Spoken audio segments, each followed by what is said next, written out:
Hello, my name is John Dermeyer, and today we are going to be going over flexibility assessment. First, we're going to do a V-sit, sit and reach, or also called the YMCA, and multiple goniometer readings of the shoulder movements, elbow, hip, knee, and ankle, and all the associated movements. So in this video, I've instructed my patient to sit on the ground with a yardstick that has a piece of tape marking at the 15-inch mark, and she is going to have her feet 12 inches apart, and then slowly reach and hold for 2 seconds at the furthest mark that she can reach. And I actually had her do this multiple times to get a proper reading.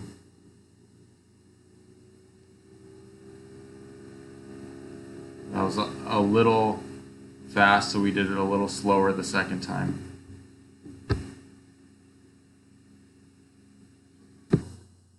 So in this video, I'm going to be doing, this is also my wife, my patient, and we're going to be doing hip extension.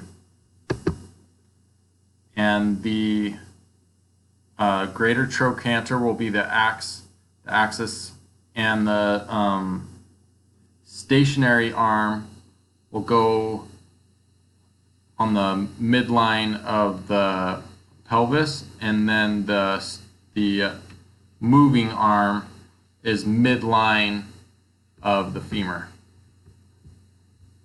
So now we'll be doing hip flexion, and the axis of the goniometer will go over the greater trochanter.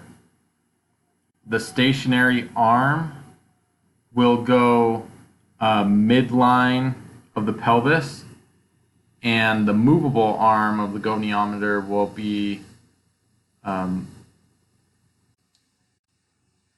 midline of the femur.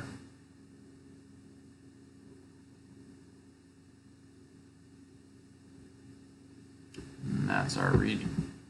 So now we're going to be measuring external rotation of the hip. The patient starts in the sitting position, and the goniometer, the axis, is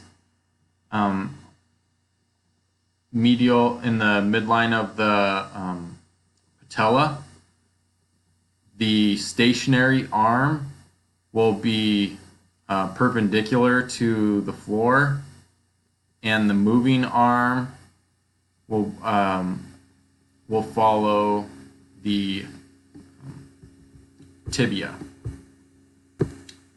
Now we'll be doing internal rotation, and just like external rotation of the hip, the patient is sitting, and the access point is also the middle of the patella. The stationary arm is perpendicular to the floor, and the moving arm lines up with the tibia. In this next video, we're going to be showing hip abduction, abduction, and the access point is going to be the ASIS, anterior superior iliac spine, and the stationary arm is going to go from one ASIS to the opposing ASIS, and the movable arm is going to be lined up with the femur. And there I had to adjust her a little bit because she brought in some flexion. So now we'll be going over elbow flexion. you start with the patient having their arm on a pad to put their arm in a position that's more midline with their spine. And the axis will be the lateral epicondyle of the humerus. The stationary arm will be midline of the humerus, and the movable arm will be with the following between the radial head and the styloid process of the radius. Also, the patient's obviously in the supine position, and the arm is also, the forearm is supinated. So now we will be measuring extension of the shoulder, and the acromion process will be the axis, and the patient is in the prone position. The stationary arm will be in the maxillary line, and the lateral epicondyle will be where the movable arm follows. And that's and your elbow is slightly flexed for this movement. So now we'll be measuring shoulder flexion. The patient is in the supine position, and the axis is the acromion process. The stationary arm will be mid-axillary, will be on the mid-axillary line, and the movable arm will be the lateral epicondyle of the humerus.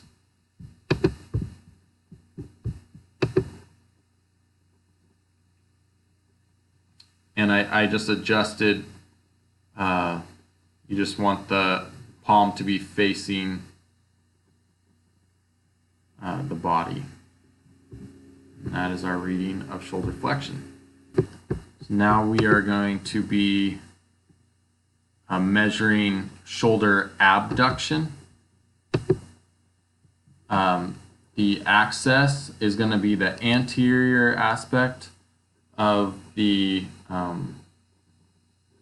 acromion process, and the stationary arm is going to be midline to the anterior aspect of the sternum,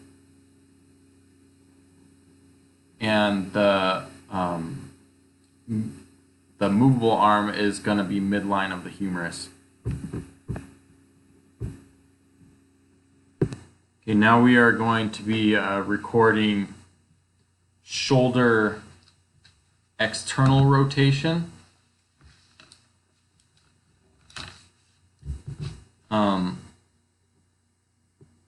And the access point will be the olecranon process. The stationary arm will be perpendicular to the floor, and the movable arm will follow the styloid process of the ulna.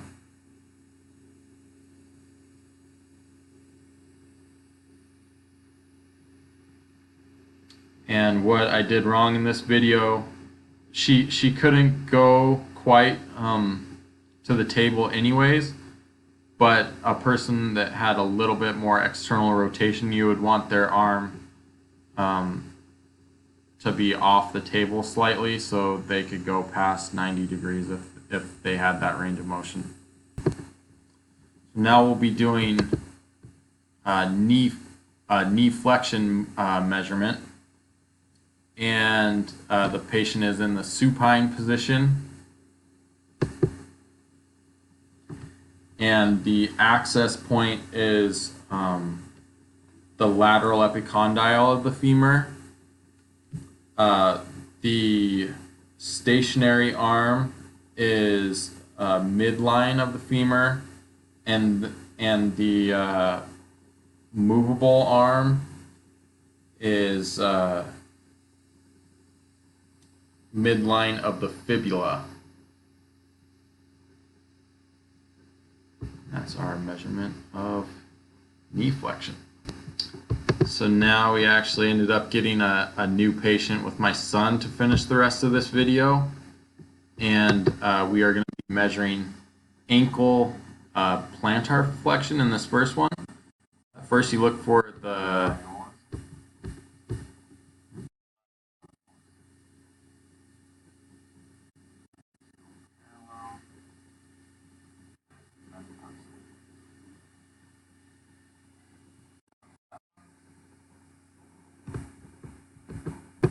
now we'll be measuring ankle dorsiflexion.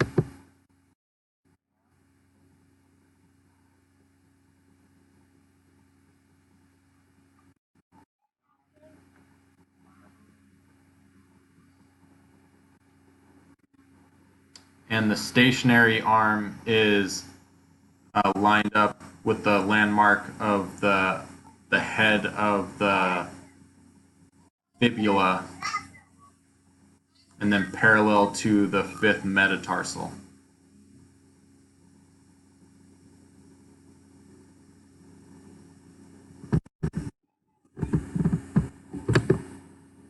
Then next we'll do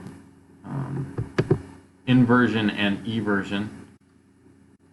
First going to do inversion, and the axis is in the middle of the medial and lateral malleolus. The stationary arm will be lined up with the fibula, and the movable arm will be midline of the dorsal side of the midline of the foot. And then same with eversion. They're also going to be, that's inversion again.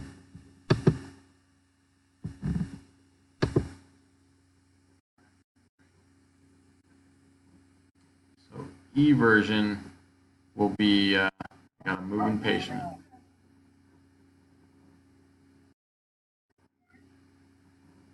It's also midline between, the axis is midline between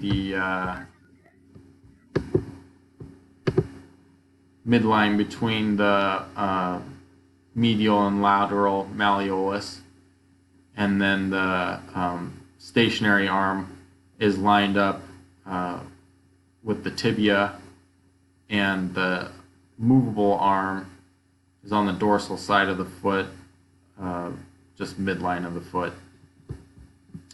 Thank you so much for watching this video of assessment of flexibility using a goniometer and the V-sit sit and reach. And I want to thank my wife and my son for helping me out on this video. Thanks so much for watching. Have a good one.